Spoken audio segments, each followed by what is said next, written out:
Coucou! Alors, aujourd'hui, on s'intéresse au concept de liberté. Donc, ça va être un nouveau format où je vais expliquer des termes qui sont souvent surutilisés et plutôt mal compris. Alors, du coup, on va commencer par la définition qui est donnée par le Larousse.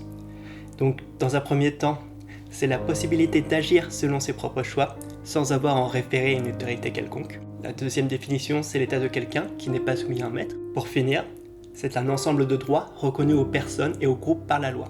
Alors donc, ce concept fait référence soit à un état qui est le contraire d'esclave, soit des droits au niveau législatif, notamment la capacité d'agir d'un individu. Nous allons nous intéresser à cette dernière, parce que c'est celle qui nous concerne, donc individu. Donc théoriquement, une personne est libre d'agir comme bon lui semble. Cela est valable si cette dernière est seule. Si on la met dans un contexte social, il devient nécessaire de prendre en compte la liberté de chacun. Donc, dans une société, la liberté individuelle n'est pas absolue, car sinon il serait impossible de vivre ensemble, parce que chacun privilégierait sa propre liberté personnelle et on n'en finirait pas. Donc du coup, on fixe la limite suivante.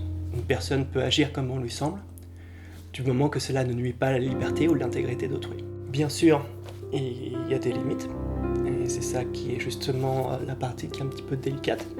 Donc pour éviter toute forme d'abus, il faut que ces limites soient fixées par la loi. Maintenant, je vais aborder le cas de la liberté d'expression et de croyance. Il est évident pour beaucoup des limites de la liberté d'action, surtout quand il s'agit d'intégrité. Mais lorsqu'on parle de liberté d'expression et de croyance, les limites sont floues. Pourtant, il serait logique d'interdire des paroles ou des croyances si celles-ci nuisent à la liberté ou l'intégrité d'un individu ou d'un groupe. Donc nous allons prendre des exemples pour que ça soit un peu plus clair.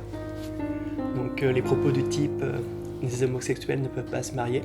Donc il est évident que cela est une contrainte libertaire envers ce groupe de personnes. Il est normal alors que ce genre de propos soit prohibé. Parce que sinon on donnerait la liberté aux uns de se marier et pas à d'autres, et ça c'est de l'injustice. Donc les croyances du type les transgenres sont contre nature.